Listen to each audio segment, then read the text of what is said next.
Sir, अभिवादन केले. आज तुम्ही 207वा शौर्य दिन साजरा करतोय. कसा उत्साह आहे भीमान्वयांना? काय तुम्ही आवाहन करा? नाही, आज या इथे मी पाहतोय नुसतं भीमान्वय नाही तर सर्व जाती धर्माचे लोक आणि अख्ख्या म्हणजे वेगवेगळ्या स्टेट्स मधून लोक आलेली आहेत. कर्नाटक असेल, UP असेल, बिहार असेल, तामिळनाडू असेल. त्यामुळे आज हा जो एक क्रांती संग्राम आहे तो आता हा संपूर्ण देशभर याचं लोट पसरलेलं आहे. लोकांमध्ये याची जाणीव झालेली आहे आणि या देशातला तमाम जो बहुजन वर्ग आहे, दलित आहे, कष्टकरी आहे, यांना आजचा दिवस हा स्वतःचा मुक्ती संग्रामाचा दिवस, आपल्याला मुक्ती मिळाली अशा पद्धतीने लोक पाहत आहेत. कारण ह्याच्या आधी ना त्यांना शिक्षणाची सोय होती, इतर कसलीही सोय नव्हती.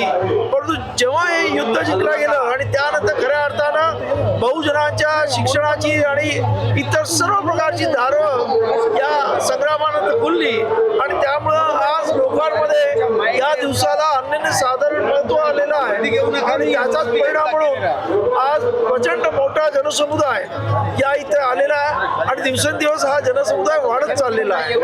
आज मंत्रिमंडळातून जर आपण पाहिलं तर मुख्यमंत्री असतील, उपमुख्यमंत्री असतील, ते या ठिकाणी आलेले दिसत नाहीये. तुम्ही त्यांना आमंत्रित केलं होतं, मात्र तरी त्यांनी पाठ फिरवल्याचंच पाहायला मिळतं. त्याने येवो की न येवो हा महत्त्वाचा प्रश्न आहे. मुख्यमंत्री आणि उपमुख्यमंत्री या जनतेच्या मतांवरती होतात.